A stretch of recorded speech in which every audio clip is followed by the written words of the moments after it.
Malayalam heroine భావన గురించి అందరికీ తెలుసు. ఆ భావన ఆ మధ్య కిడ్నాప్ అయింది. ఆ పైన లైంగిక దాడి చేశారనే న్యూస్ అందరికీ తెలుసు. మరి ఆ లైంగిక దాడికి కారణమైన వ్యక్తి ఎవరు? ఇప్పుడు నేను ఆయన గురించి మీకు చెప్పబోతున్నా. మన ముఖంపై నవ్వు మెరవాలన్నా, అతను చూస్తే నవ్వు రావాలన్నా ఒక వ్యక్తి మనకు గుర్తొస్తాడు. ఆయన ఎవరు? Brahmanandam. Excuse me, what is that? Brahmanandam అంటేనే మనకు నవ్వు వస్తుంది. కానీ ఇంకొక వ్యక్తి ఉన్నాడు. అతనిలా నాన్ స్టాప్ గా నవ్వించగల హీరో ఏ భారతీయ సినిమాల్లోనూ లేడట. ఎవరు అనుకుంటున్నారా? రాజేంద్ర ప్రసాద్ అనుకుంటున్నారా? రాజేంద్ర ప్రసాద్ కూడా ఆయనకు సరిపడు. ఆయన పేరేంటో తెలుసా? గోపాలకృష్ణన్ పద్మనాభన్ పిళ్ళై గోపాల్. గోపాలకృష్ణ పద్మనాభన్ పిళ్ళై ఎవరు అనుకుంటున్నారా? ఆయన పుట్టిన చిత్రసీమ కేరళలోనే ఆ పేరుతో పిలిస్తే ఎవరు గుర్తుపట్టరు. అలాంటిది మిగిలిన రాష్ట్రాల్లో ఆ పేరు చెప్పిన వెంటనే గుర్తించే ఛాన్సే లేదు.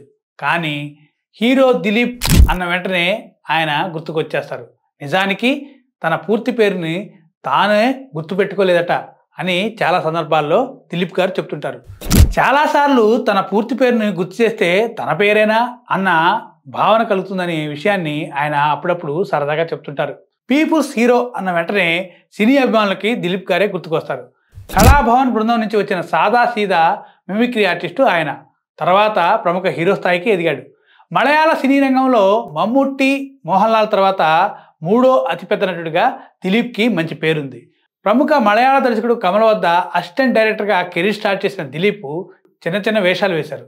దాదాపు 28 ఏళ్ల తర్వాత హీరో పాత్రని మన్నాదే కొట్టారంలో పోషించారు. ఆ చిత్రంలో ఆయన పోషించిన పాత్ర పేరు దిలీప్. అదే ఆయన అసలు పేరుగా మారిపోయింది. కథానాయకుడిగా అలా జర్నీ స్టార్ట్ చేసిన దిలీప్ తర్వాతి రోజుల్లో బాగానే పాపులర్ అయ్యారు.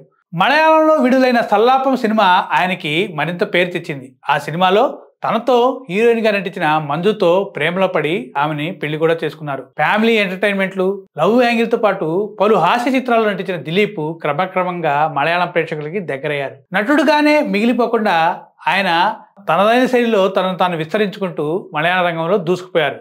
నిర్మాతగా, డిస్ట్రిబ్యూటర్గా, రియల్ ఎస్టేట్, హోటల్తో పాటు పలు వ్యాపారాల్లోకి వెళ్లారు. ఆర్థిక ఇబ్బందుల్లో ఉన్న మలయాళ మూవీ ఆర్టిస్ట్ అసోసియేషన్ పక్షాన 2020 అనే మల్టీ స్టారర్ మూవీ నిర్మించి మలయాళ ఇండస్ట్రీని ఆర్థిక ఇబ్బందుల నుంచి గట్టెక్కించేలా చేశాడు దిలీప్. ఇది ఆయనలో మరో కోణం. ఇలాంటి ఉదాంతాల్లో హీరో కనిపించే ఆయనలో ఇంకో కోణం ఉందండి.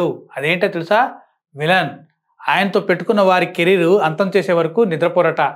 తనతో పేచి పెట్టుకున్న ప్రముఖ దర్శకుడు వినయ్కి అవకాశాలు రాకుండా చేశాడట. సీనియర్ నటుడు దివంగత తిలకన్ కూడా చివరి రోజుల్లో అవకాశాలు లేకుండా చేశాడని దిలీప్ గురించి అందరూ చెప్తారు. ఆయనతో గొడవపడిన నేరానికి, ఆ మధ్య కిడ్నాప్కి, ఆపై లైంగిక దాడికి గురైన హీరోయిన్ భావన కూడా ఆయనే అవకాశాలు తగ్గేలా చేశారట.